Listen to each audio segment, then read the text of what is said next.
Dua kali mangkir, siap-siap dijemput paksa. Ada apa nih dengan Roy Suryo CS ini yang tidak menghadiri undangan? Ini untuk kedua kalinya loh. Kemarin-kemarin koar-koar yakin banget. Tetapi giliran mempertanggungjawabkan seperti ini, batang hidungnya enggak nongol. Tapi giliran diundang acara TV, gercep banget tuh mereka. Sidang gugatan perdata yang dilayangkan oleh Prof. Paiman, mereka-mereka ini mangkir, teman-teman. Aduh, ini gimana nih menurut kalian? Ini dia videonya, mari kita tonton bersama. Pengadilan Negeri Jakarta Pusat kembali menunda sidang gugatan perdata atas tuduhan pemalsuan ijazah Presiden Joko Widodo oleh mantan Wakil Menteri Desa Pembangunan Daerah Tertinggal dan Transmigrasi Paiman Raharjo.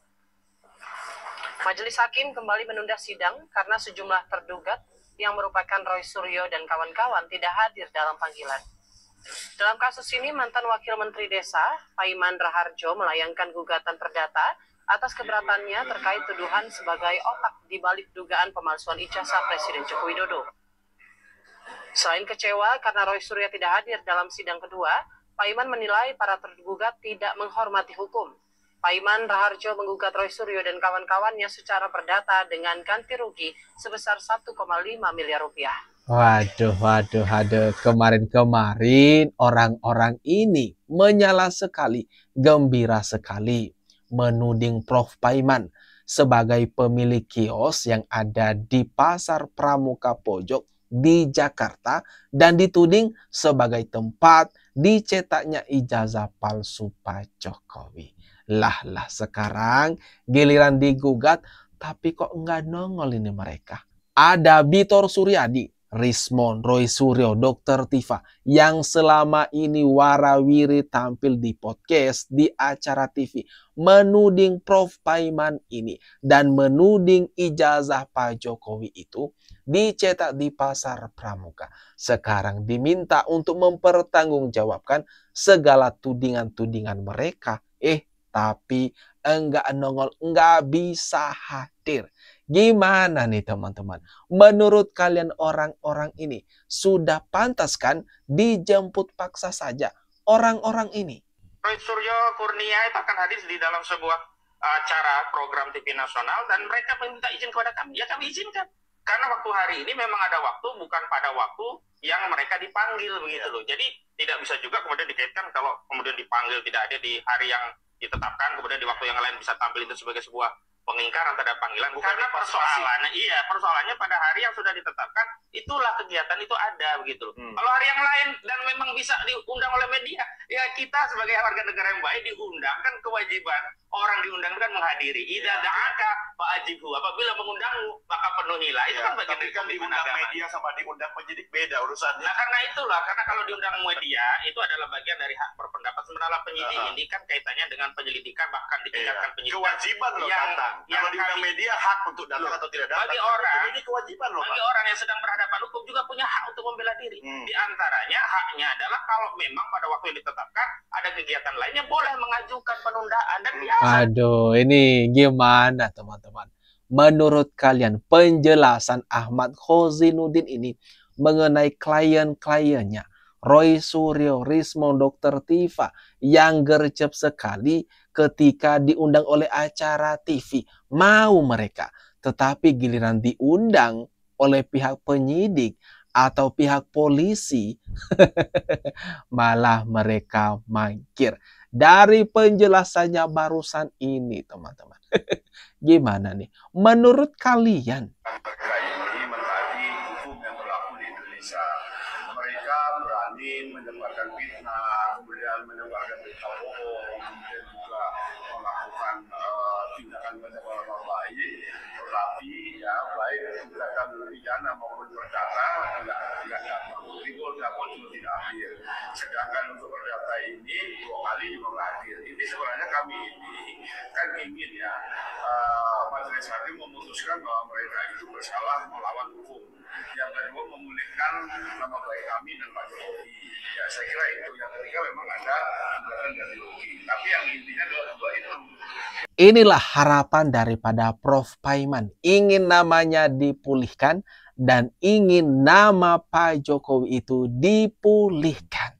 Dan untuk teman-teman ketahui, untuk gugatan perdata yang dilayangkan oleh Prof. Paiman, orang-orang ini Roy Suryo CS Mangkir, kemudian di Polda Metro Jaya juga, atas laporan Pak Jokowi, mereka juga mangkir, teman-teman. Berarti dua perkara, orang-orang ini mangkir. Tetapi yang di kasus Prof. Paiman ini sudah 2 kali nih.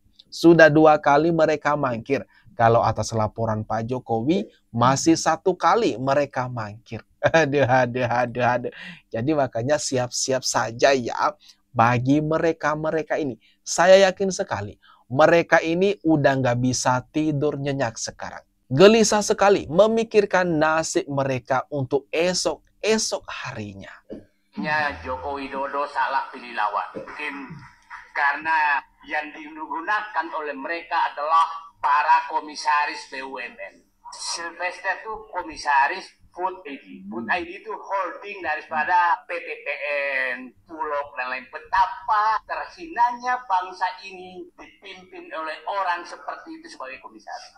Dan Profesor Paiman itu komisaris sebelumnya PDN. Menjadi PHE anak usaha Pertamina yang paling kaya. Yang sekarang diisi oleh Kodari dan Denny JA. Berapa gaji mereka? Itu kalau kasih tantem, itu anak-anak perusahaan emas. Saya paham betul. Pendapatannya besar, tidak ada yang tahu, tapi gajinya besar, tantiannya besar.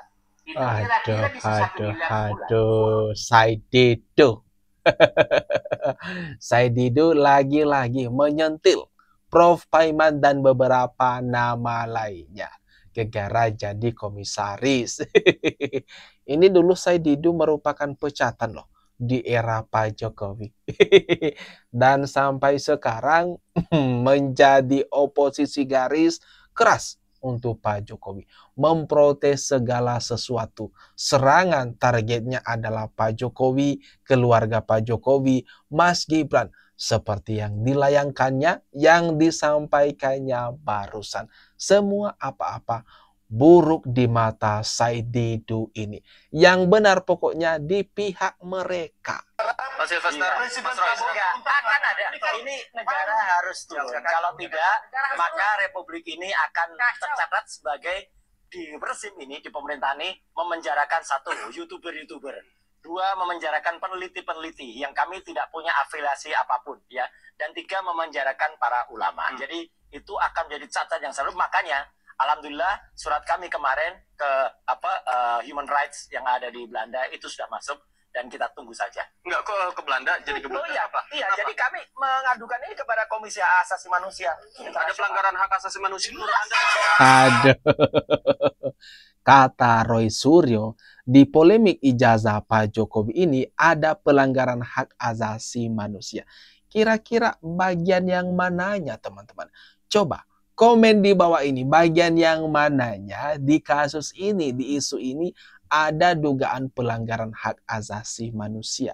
Dan seperti yang kita tahu dari keterangan Roy Suryo ini tadi, mereka katanya sudah berkirim surat ke Belanda dan berbagai negara dan instansi-instansi internasional katanya sudah berkirim surat.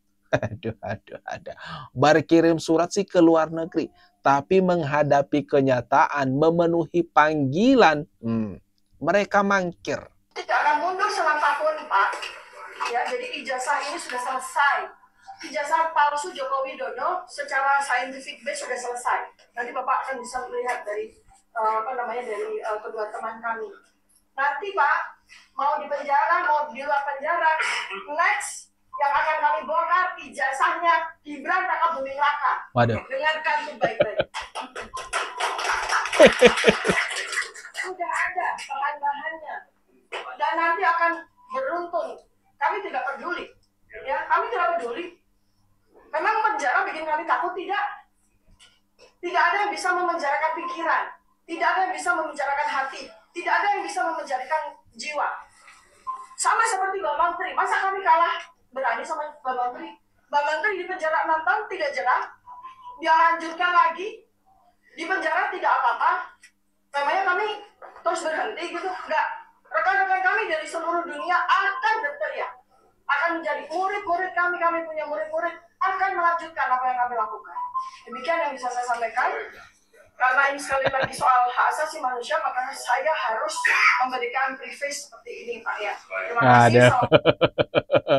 Gimana nih teman-teman?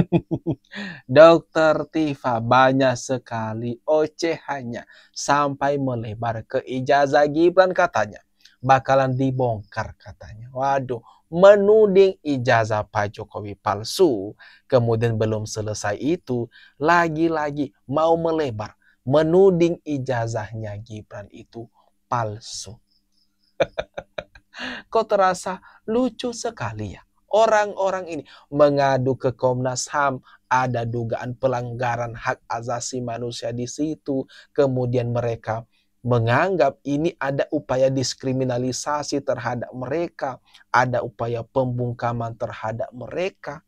Mereka yang tidak bisa membuktikan, mereka yang sudah ketar-ketir, mereka yang panik menghadapi kasus ini lah malah mencoba playing victim dengan berbagai tudingan-tudingan yang seperti ini. Ini gimana nih teman-teman?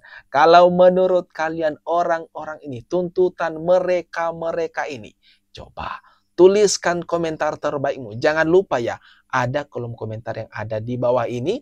Mari kita ramekan bersama.